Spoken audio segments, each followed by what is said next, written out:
Hello नमस्कार, खूप मनापासून स्वागत आहे आणखी एका नवीन रेसिपीमध्ये। आज आपण बनवतोय दुधी भोपळ्यापासून एक छान स्पॉन्जी आणि एकदम टेस्टी असा पदार्थ। खूप स्पॉन्जी होतो, एकदम टेस्टी होतो, बनवायला सोपा आहे, पौष्टिक आहे, यामध्ये अजिबात तेलाचं प्रमाण नाही। तर नक्की ट्राय करा आणि ही रेसिपी आवडली तर प्लीज व्हिडिओला एक लाईक करा, चॅनलला सबस्क्राइब केलेलं नसेल तर सबस्क्राइब करा, त्यासमोर येणारा बेल आयकॉन प्रेस करा। कमेंट करून मला नक्की सांगा की हा पदार्थ तुम्हाला कसा वाटला तो। ही रेसिपी बनवण्यासाठी इथं मी 1 वाटी दुधी भोपळ्याचे तुकडे घेतलेले आहेत। लहान कोवळा अर्धा दुधी भोपळा इथे मी तुकडे करून घेतलेले आहेत। आता हा दुधी भोपळा मी एका मिक्सरच्या भांड्यामध्ये घालून घेते। यामध्येच 3-4 हिरव्या मिरच्या, आल्याचा एक मोठा तुकडा घातला। आता यामध्येच थोडीशी कोथिंबीर घालायची आणि इथं 5 ते 6 पानं पालकाची आहेत। हा पालक मी ब्लांच करून घेतलेला आहे, त्यामुळे रंग छान येईल। त्याबरोबर 1 वाटी थोडंसं आंबट असलेलं दही किंवा ताक वापरायचं आहे। आता हे आपल्याला छान असं मिक्सरला पेस्ट करून घ्यायचं आहे, वाटून घ्यायचं आहे।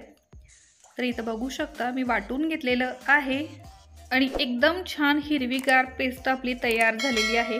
तर या पेस्टमध्ये मी इथं 2 वाटी रवा घेतलेला आहे। जर तुम्हाला प्रमाण नाही समजलं तर एखाद्या वाटीनं किंवा एखाद्या भांड्यानं ही पेस्ट देखील मोजून घ्यायची आणि जितकी पेस्ट बसते तितकाच रवा आपल्याला घ्यायचा आहे। हा रवा या पेस्टमध्ये, या मिश्रणामध्ये व्यवस्थित मिक्स करून घेऊया। पाण्याची गरज लागली तर पाणी घालून घ्यायचं आहे। इथं मिक्सरच्या भांड्यामध्ये अर्धा वाटी पाणी घालून मी या रव्यामध्ये व्यवस्थित मिक्स करून घेतलं। हा रवा आता आपल्याला असाच एक 5 मिनिटांसाठी बाजूला ठेवून द्यायचा आहे। तोपर्यंत आपण दुसरा एक रंग तयार करायचा आहे। तर त्यासाठी मिक्सरचं भांडं घेतलं, त्यामध्ये एक लाल पिकलेला टोमॅटो घेतला। छान पिकलेला असावा टोमॅटो, त्यामुळे रंग छान येईल। आता यामध्येच 4 ते 5 लसणाच्या पाकळ्या घेतल्या, त्याबरोबर 1 ते 1.25 चमचा बेडगी मिरची पावडर घेतली, त्यामुळे रंग छान येतो। आता हे असंच आपल्याला वाटून घ्यायचं आहे। जर गरज वाटलीच तर अगदी थोडंसं चमचाभर पाणी वापरायचं आहे। आणि इथं बघू शकता मी पेस्ट वाटून घेतलेली आहे। यामध्ये मी चवीपुरतं मीठ घातलेलं नाही, तुम्ही घालून घेऊ शकता, ही चटणी वाटून घेते वेळीच। आता दुसऱ्या एका बाउलमध्ये लहान वाटी रवा घेतला, त्यामध्ये आपण ही तयार करून घेतलेली टोमॅटोची चटणी घालायची। तर 2 किंवा 3 चमचे जितकं तुम्हाला पाहिजे तितकी चटणी या रव्यामध्ये तुम्ही घालू शकता। थोडंसं पाणी मिक्स करायचं आहे आणि हा रवा या पेस्टमध्ये या प्रकारे व्यवस्थित भिजेल असा भिजवून घ्यायचा आहे। तर इथं बघू शकता मी हा रवा देखील भिजवून घेतला, यामुळं छान असा रंग तयार झाला।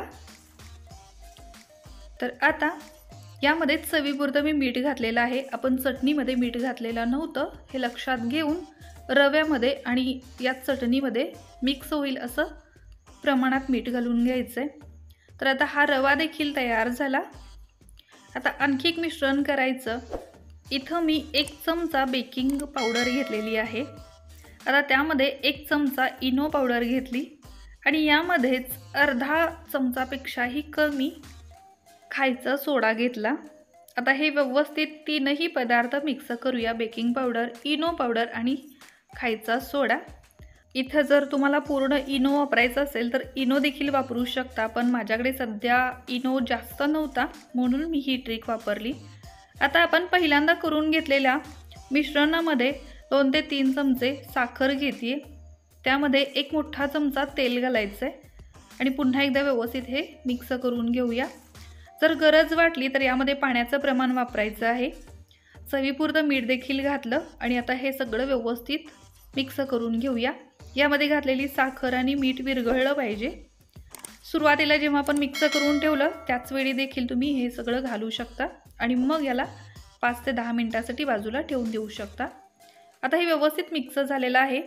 आता ढोकळा बनवण्यासाठी या भांड्याला मी तेलाने ग्रीस करून तयार करून घेतलेलं आहे आणि आता आपण तयार केलेल्या बॅटरमधलं निम्म बॅटर मी दुसऱ्या एका बाउलमध्ये काढते आणि आता यामधलं 1 बाउल बाजूला ठेवायचं आहे आणि एकाच बाउलमध्ये या छोट्या चमच्यानी 2 चमचे म्हणजेच 1 पाकिट इनोचा घालते आणि व्यवस्थित हा इनो या बॅटरमध्ये मिक्स करून घेऊया। एकाच दिशेनं हा इनो व्यवस्थित मिक्स करून घ्यायचा। आता आपण तेलाने ग्रीस करून घेतलेल्या या भांड्यामध्ये हे तयार केलेलं सगळं बॅटर घालून घ्यायचं, थोडंसं हलवून घ्यायचं, व्यवस्थित पसरवून घ्यायचं, थोडंसं टॅप करून घेऊया आणि आता हा ढोकळा आपल्याला शिजायला ठेवायचा आहे। तर मी इथं एका कढईमध्ये पाणी गरम करायला ठेवलेलं आहे, छान पाणी उकळलेलं आहे, त्यामध्ये हे भांडं ठेवून दिलं। फक्त 5 मिनिटासाठी हे भांडं या कढईमध्ये ठेवायचं आहे, फक्त 5 मिनिटासाठीच हा ढोकळा शिजवून घ्यायचा आहे। तर आता 5 मिनिटं झाल्यानंतर हा बघा 5 मिनिटं झालेले आहे।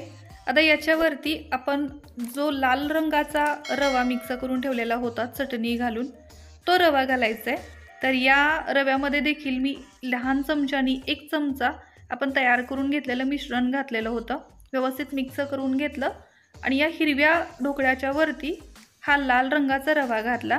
आता पुन्हा 5 मिनिटं शिजू द्यायचं आणि आता पुन्हा 5 मिनिटांनी आपण दुसऱ्या एका बाउलमध्ये जे बॅटर ठेवलेलं होतं ते बॅटर देखील यामध्ये घालायचं। तर त्या बॅटरमध्ये देखील मी त्याच लहान चमच्यानी 2 चमचे ते मिश्रण घालून घेतलं इनोचं आणि हे बॅटर देखील याच्यावरती व्यवस्थित असं पसरून घेऊया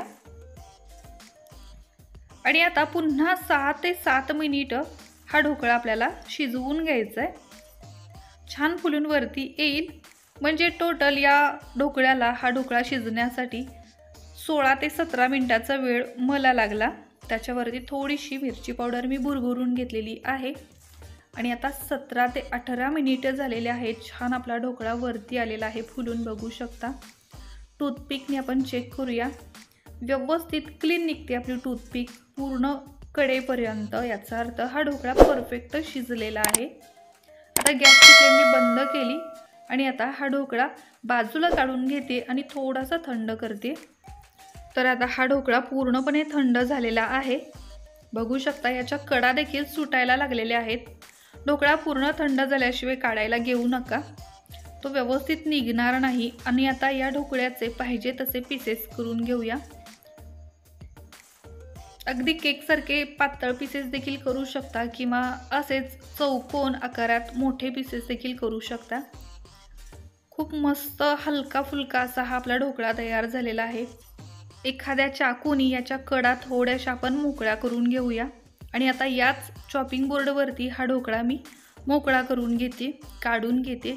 तर इथं बघू शकता हा ढोकळा मी काढून घेतला आणि याची जाळी तुम्ही बघू शकता, मागच्या बाजूने देखील अगदी छान जाळीदार असा हा आपला ढोकळा तयार झालेला आहे आणि आतमध्ये देखील मस्त जाळी आलेली आहे, एकदम स्पॉन्जी हलका फुलका असा हा आपला दुधी भोपळ्याचा ढोकळा तयार झाला। तर या ढोकळ्याबरोबर खाण्यासाठी तुम्हाला कशाचीही गरज लागणार नाही, इतका टेस्टी मस्त लागतो चवीला। जर गरज वाटली तर तुम्ही कोणतीही एखादी चटणी किंवा फक्त दह्याबरोबर हा ढोकळा खूप टेस्टी लागतो। तर नक्की ट्राय करून बघा, एकदम स्पॉन्जी हलका फुलका जाळीदार हा दुधी भोपळ्याचा ढोकळा तुम्हाला कसा वाटला तो मला नक्की कमेंट करून सांगा। हा ढोकळा तुम्ही मुलांना टिफिनमध्ये सुद्धा देऊ शकता, घरी नाश्त्यासाठी बनवू शकता।